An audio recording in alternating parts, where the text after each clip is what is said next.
Welcome to Tabletop Gaming with Juice. Today I'm doing a video response to my buddy Sr2joker. Now this is a video he did way back in September, and I had put it into, I have a playlist that I put down as videos to respond to. And today I decided I wanted to look at my old videos that I've been meaning to do responses to, and this one stood out to me. And it's a good one. A lot of times, well, basically it's finding a character versus character development. And I rewatched the video to hear his take on it again, and it got me thinking. You know, a lot of good movies, television shows over multiple seasons, characters evolve. You know, for example, I don't know if any of you watch Nikita on Netflix. The characters change, and almost every season there's something that changes about them for whatever reason.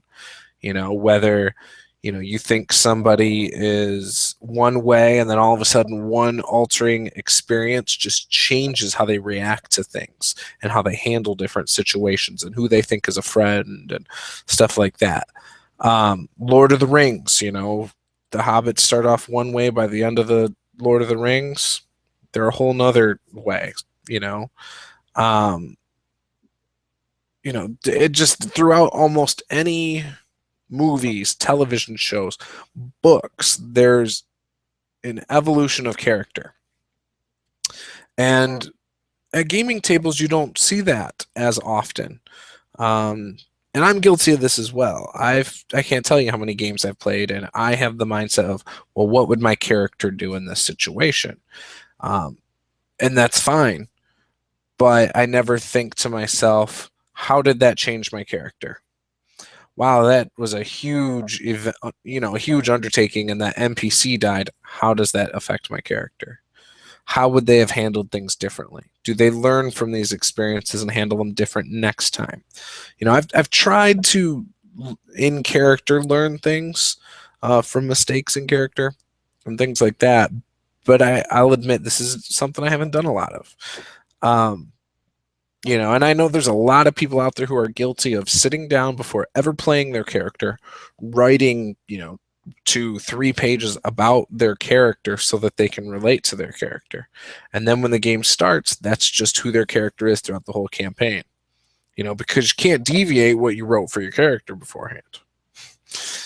So it's this thing that I see it all the time. I have a couple players that it's like their character is one way and it'll always be that way, and there's no evolution to it. And I think that's something that could be explored and could add a lot of fun to a game. It can switch things up, keep things from getting stale or stagnant, So yeah, I think it's a tool that could be used by all of us. My wife, for example, creates her character as without coming up with a lot of backstory usually, and then she sees how the events in the game make her character.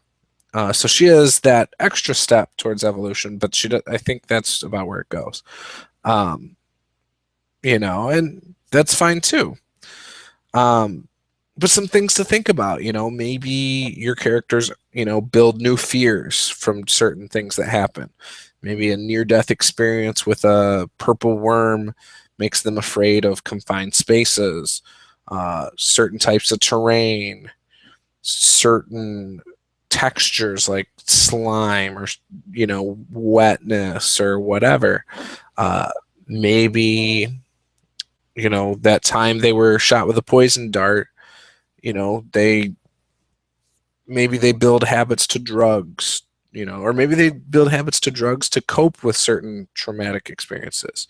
And none of this has to be handled with mechanics. I don't want that conversation coming up. But how could these things change your character? You got, you fell into a pit trap and you died, and if it wasn't for your cleric, you'd be dead. Well, maybe your character now is afraid of, again, certain terrains, and they're worried that could happen again because it happened so fast, and there was nothing they could do. So just some things to think about. if you have some ideas on this, let me know. I'd love to hear your thoughts on it. Great video, SR2joker, Andrew. I'd like to hear some more discussions on this. So if none of you have weighed in on this topic, please do a video response to Andrew Knapp and weigh in on it. How have your characters evolved? Is this something you see a lot of at your table, or is it something you want to see more of at your table? Things like that. I'd love to hear your thoughts on it. Again, I think it's something that could be explored a lot more and brought out a lot more in games.